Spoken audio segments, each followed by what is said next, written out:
প্রিয় বন্ধুরা, আপনাদের মাঝে কাঁঠালের একটা আনছি ফ্রাই আর একটা আনছি চপ। দুটো রেসিপি আপনারা কে কে পছন্দ করেন অবশ্যই কমেন্ট বক্সে কমেন্ট করে জানিয়ে যাবেন। নমস্কার বন্ধুরা, সবাই কেমন আছেন? আমি পাপড়ি চলে আসলাম কুকিং হাউস থেকে। আপনাদের মাঝে আজকে একটা কাঁঠালের চপ করব, তাই কিন্তু শেয়ার করব। কাঁঠালের চপ খেতে কিন্তু ভীষণ ভালো লাগে। আর এই কাঁঠাল দিয়ে আমি কাঁঠালের দুই ধরনের চপ করব।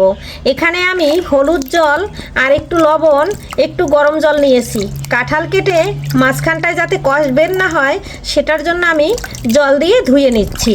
আর তাহলে আমার হাতে একটু কষ ভরবে না। আর এই কাঁঠালটা কিন্তু আমার বাবার বাড়ির থেকে পাঠানো। আমি কাঁঠালটা আবারও কেটে নিচ্ছি। কেটে নিয়ে এভাবে গরম জলে ভিজিয়ে নিচ্ছি যাতে কষটা বের হয়ে হাতে না লাগে। এখন আমি আর এক টুকরা করে নিচ্ছি। করে নিয়ে আবারও একটু গরম জলে ভিজিয়ে নিচ্ছি। 5 মিনিট এভাবে ভিজিয়ে নেব, তাহলে কিন্তু আমার হাতে একটু কষ লাগবে না। একে কাঁঠাল ভয়ে খেতে চায় না বা কাটতে চায় না কষের ভয়তে। এভাবে যদি আপনারা কাঁঠাল কেটে নেন তাহলে কিন্তু একটুও কষ হাতে লাগবে না। তবে গরম জলের সঙ্গে অবশ্যই আপনারা হলুদ আর একটু লবণ দিয়ে নেবেন, তাহলে আপনাদের ভালো হবে। এই যে ছুলে নিয়েছি। এখন চপ করার জন্য আমি সাইজ মতো কেটে নেব। কিছুটা করব আস্ত চপ আর কিছুটা করব একদম গুঁড়া করে। আমি কিভাবে করি আপনারা সঙ্গে থাকুন। বন্ধুরা, কাঁঠালটা খুব সুন্দর করে কেটে নিয়েছি আর আমি জলে দিয়ে আবার ভালো করে ধুয়ে নিয়েছি। এখন এটা সিদ্ধ করে নেব। সিদ্ধ করার জন্য জল বসিয়ে দিয়েছি। এখন দিয়ে দেবো লবণ আর দিয়ে দেবো কিছুটা হলুদ। লবণটা দিয়ে দিয়েছি, এখানে হলুদ দিয়ে দিচ্ছি। এখন এর ভিতরে কাঁঠালটা ধুয়ে ধুয়ে উঠিয়ে দিয়ে দিচ্ছি। আর কাঁঠালের কালারটা কিন্তু একদম খুব সুন্দর আছে। আর এসর কিন্তু খুবই পুষ্টিকর একটা খাবার। আর কাঁঠালও কিন্তু পুষ্টিকর খাবার, একই জিনিস। কাঁঠাল কেউ বলে কাঁঠাল, কেউ বলে এসর। তবে আমার কাছে কাঁঠাল বলতেই ভালো লাগে এসরের থেকে। তার কারণ আমাদের বাংলাদেশে কাঁঠাল কিন্তু জাতীয় ফল, তাই আমি এসর বলতেই খুব স্বাচ্ছন্দ্য বোধ করি। তাই আমি কাঁঠাল বলতেই ভালোবাসি। কাঁঠালটা আমি ধুয়ে ওই হলুদ জলটা ফেলে দিয়েছি আর এখন কিন্তু ভালো জল দিয়ে দিয়েছি। এখন আমি সিদ্ধ বসিয়ে দেব। এখানে হলুদ আর লবণ দিয়ে দিয়েছি। এখন আমি কাঁঠালগুলো ধুয়ে ধুয়ে দিয়ে দিচ্ছি, সিদ্ধ করে নিচ্ছি।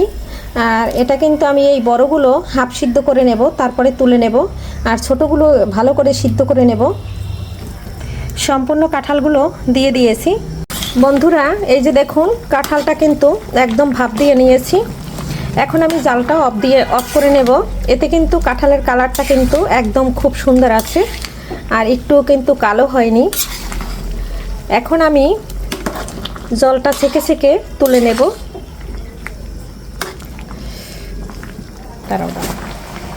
বন্ধুরা, একসাথে সব কাঁঠাল আমি ভাপ দিয়ে নিয়েছি। এখন আমি এগুলো তুলে নিচ্ছি, হয়ে গেছে। আর এটা আমি কিভাবে বন্ধুরা আপনাদের সাথে ফ্রাই করি আপনারা দেখুন। এটা কিন্তু চেটে পুটে খেয়ে নেবে যাকে একবার খাওয়াবেন। তো কাঁঠালের চপ করার জন্য এখানে নিয়েছি জিরা ও ধনিয়ার গুঁড়া, এখানে নিয়েছি মরিচের গুঁড়া, এখানে নিয়েছি ভাজা জিরার গুঁড়া, এখানে নিয়েছি হলুদের গুঁড়া, নিয়েছি আতপ চালের গুঁড়া, নিয়েছি লবণ। সব কিছু একসাথে মিশিয়ে আমি একটু জল দিয়ে বেটার তৈরি করে নেব। আর কাঁঠালটা খুব সুন্দর করে তুলে নিয়েছি। প্রথমে আমি আস্ত কাঁঠালের চপটা বানিয়ে দেখাচ্ছি, মানে কাঁঠালের ফ্রাই। তারপরে আমি অন্যটা বানাবো। এই যে এখানে আমি সুন্দর করে একসাথে মিক্সড করে নিয়েছি। অল্প একটু জল দিয়ে আমি খুব সুন্দর করে বেটারটা তৈরি করে নিয়েছি। এখন আমি কাঁঠালগুলো এখানে দিয়ে তারপরে উল্টে পাল্টে এই মেরিচে মানে মশলাটা খুব সুন্দর করে দিয়ে নেব। এখানে ফ্রাই প্যান দিয়ে দিয়েছি। কাঁঠালগুলো খুব সুন্দর করে দিয়ে দিয়েছি। এখন আমি উল্টে পাল্টে খুব সুন্দর করে আমি আতপ চালের গুঁড়া এবং যে মশলাটা দিয়ে মেখেছি সেটা দিয়ে এই যে এক এক করে তেলের ভিতরে দিয়ে দিচ্ছি। এটা অল্প তেলেই ভাজা যায় বন্ধুরা, বেশি একটা তেলের প্রয়োজন হয় না। একইভাবে সবগুলো একদম উল্টে পাল্টে মেখে খুব সুন্দর করে আমি দিয়ে দেব। সবগুলো একসাথে দিয়ে দিয়েছি। এখানে কিন্তু আমি পেঁয়াজ রসুন আদা কিছুই ব্যবহার করিনি, এটা ছাড়াই কিন্তু একদম জমে যাবে। বন্ধুরা এদিকে কিন্তু একটা পাশ আমার খুব সুন্দর একটা কালার চলে আসছে। আমি খুব সুন্দর করে উল্টে পাল্টে একদম একটা পাশ আবার উল্টে পাল্টে দিচ্ছি। আর এই যে দেখুন কত সুন্দর একটা কালার আসছে। এভাবে কিন্তু আমি একদম অল্প তেলে খুব সুন্দর করে মুসমুসে করে একদম ভেজে নেব। বন্ধুরা একদম মুসমুসে করে খুব সুন্দর করে এই যে উল্টে পাল্টে দিচ্ছি আবারও। আর অল্প তেলেই কিন্তু একদম খুব সুন্দর করে ভাজা হচ্ছে। আরও কিন্তু আমি 5 মিনিটের মতো এই পাশটা ভেজে নেব, তাহলে কিন্তু আমার রেডি হয়ে যাবে। আর শব্দ তো শুনতে পাচ্ছেন বন্ধুরা কতটা মুসমুসে হচ্ছে, একদম অপূর্ব। আর এগুলো কিন্তু আমার একদম হয়ে গেছে। এখন আমি আপনাদের আবার একটু দেখিয়ে দিচ্ছি, তারপরে কিন্তু আমি তুলে নিচ্ছি। আর কত সুন্দর হয়েছে বন্ধুরা, যেমন দেখতে কালারটা আসছে, খেতে কিন্তু চমৎকার। এই যে এটা কিন্তু উল্টে পাল্টে খুব সুন্দর করে একদম মানে একটা খুব সুন্দর একটা কালার করে ভেজে নিয়েছি। দেখুন একদম তুলে নিচ্ছি। আর পরে আপনাদের একটা ভেঙে দেখাচ্ছি। এখন তো ঠান্ডা মানে গরম, একটু ঠান্ডা হোক। আর কতটা মুসমুসে হয়েছে, যখন প্লেটে রাখছি তখনই তো বোঝা যাচ্ছে, তাই না বন্ধুরা? এখন আমি কেটে রাখা কুচানো কাঁঠালগুলো সিদ্ধ করে নিয়েছি। এখন এটা আমি এই ম্যাশার দিয়ে প্লেটের মধ্যেই ম্যাশ করে নেব। আর একদম মিহি করব না, হাফ হাফ করে নেব। তারপরে কিন্তু এটা চপ করলে ভীষণ ভালো লাগবে। বন্ধুরা কেউ যদি এভাবে না খেয়ে থাকেন তাহলে একবার হইলেও এই রেসিপিটা খাবেন এই কাঁঠালের সিজনে। আর কেমন লাগে অবশ্যই কমেন্ট করতে ভুলবেন না। তবে একবার যাকে খাওয়াবেন সে কিন্তু এই রেসিপির প্রেমে পড়ে যাবে। কাঁঠাল খুব সুন্দর করে ম্যাশ করে নিয়েছি, যেরকম আমার লাগবে সেরকম। এই যে দেখুন, এখন এখানে কালো জিরা নিয়েছি, এখানে একটু মরিচের গুঁড়া নিয়েছি, এখানে ধনিয়া ও জিরার গুঁড়া নিয়েছি, এখানে হলুদের গুঁড়া নিয়েছি। প্রথমে একটু মেখে নিচ্ছি। আর বন্ধুরা কাঁঠাল যেহেতু মিষ্টি, তাই মিষ্টি খাবারটায় একটু ঝাল হলে খেতে ভীষণ ভালো লাগে। আর এটা কিন্তু আমরা বিকেলের নাস্তা হিসাবে খাবো। আপনারা চায়ের সাথে, কফির সাথে এবং বাচ্চাদের স্কুলে টিফিনেও এই পুষ্টিকর খাবারটা দিয়ে দিতে পারেন। আর খেতে কিন্তু দুর্দান্ত হয়। বাটি ভরে দিলে বাচ্চারা বাটি খালি করে নিয়ে আসবে। এখানে আমি দিয়ে দিচ্ছি কাঁচামরিচ এবং পেঁয়াজ। কাঁচামরিচ ও পেঁয়াজটা দিয়ে খুব সুন্দর করে মাখিয়ে নিচ্ছি। বন্ধুরা প্লেটটা একটু ছোট হয়ে গেছে, তার জন্য একটু মাখতে অসুবিধা হচ্ছে, মাঝে মাঝে পড়ে যাচ্ছে। এখন আরও একটা বড় প্লেট নিচ্ছি না। এখন আমি এই যে দেখুন পেঁয়াজ মরিচ দিয়ে মাখানো হয়ে গেছে। এখানে সামান্য পরিমাণে লবণ দিয়ে দিচ্ছি, যেহেতু আমি ভাপ দেওয়ার সময় লবণ দিয়ে নিয়েছি এর জন্য। এখন এখানে দিয়ে দেব চালের গুঁড়া। এখানে আতপ চালের গুঁড়াটা দিয়ে দিয়েছি। এখানে কিন্তু আমি অন্য কিছু ব্যবহার করব না। আপনারা চাইলে বেসনও ব্যবহার করতে পারেন, ময়দা ব্যবহার করতে পারেন, কিন্তু আতপ চালের গুঁড়োটা দিলে একদম মুসমুসে হয়। তার জন্য কিন্তু আমি শুধু আতপ চালের গুঁড়োটা ব্যবহার করেছি বান্ডিংয়ের জন্য, অন্য কিছুর প্রয়োজন নাই। বন্ধুরা খুব সুন্দর করে মেখে নিয়েছি, এখন ভাজার পালা।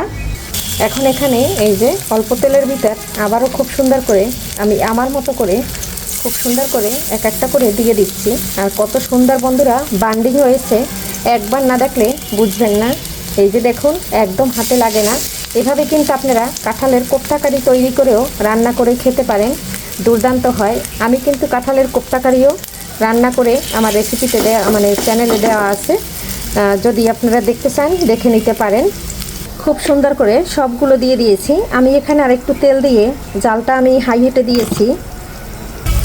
বন্ধুরা এটার একটা পাশ হয়ে গেছে, আমি একটু উল্টে পাল্টে দিচ্ছি।